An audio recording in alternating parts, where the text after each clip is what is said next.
మన mind heart ప్రశాంతంగా ఉండాలంటే ఇంట్లో అమ్మా నాన్న కంపల్సరీ ఉండాలి. అమ్మా నాన్న చార్ధామ్ యాత్ర సక్సెస్ఫుల్ గా కంప్లీట్ చేసుకొని వచ్చారు. చాలా హ్యాపీగా అండ్ అమ్మయ్య వాళ్ళు వచ్చారు, ఇంకా అన్ని పనులు వాళ్ళే చూసుకుంటారు అన్న రిలీఫ్ వచ్చేసింది. అమ్మేమో పూజ సామాన్లు కడగడం, ప్రసాదం చేయడం, నాన్నేమో ఫ్లవర్స్ ని కౌంట్ చేసి ఇయ్యడం అండ్ పూజ సామాన్లు తూడ్చేయడం, ఇలా ఎవరి పనుల్లోకి వాళ్ళు దిగిపోయారు. నవరాత్రి డే 8 సరస్వతి దేవిని పూజిస్తారు.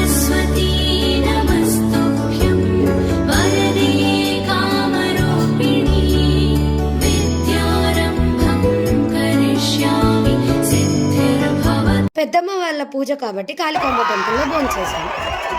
ఈవినింగ్ రాజాసాబ్ ట్రైలర్ వెళ్ళి ఫ్రెండ్ అమ్మవారి విగ్రహాలను చూద్దాం. మా డెడికేషన్ చూసారా, అంత వర్షంలో కూడా షూట్ చేశాం. బొమ్మల కొలువుని చూసి వీడియోస్ తీసుకొని కాళికాంబ టెంపుల్ గీతా మందిర్కి వెళ్ళి దర్శించుకొని అమ్మవారి శాలలో కొత్త వెండి రథాన్ని, తులాభారాన్ని చూసొచ్చా.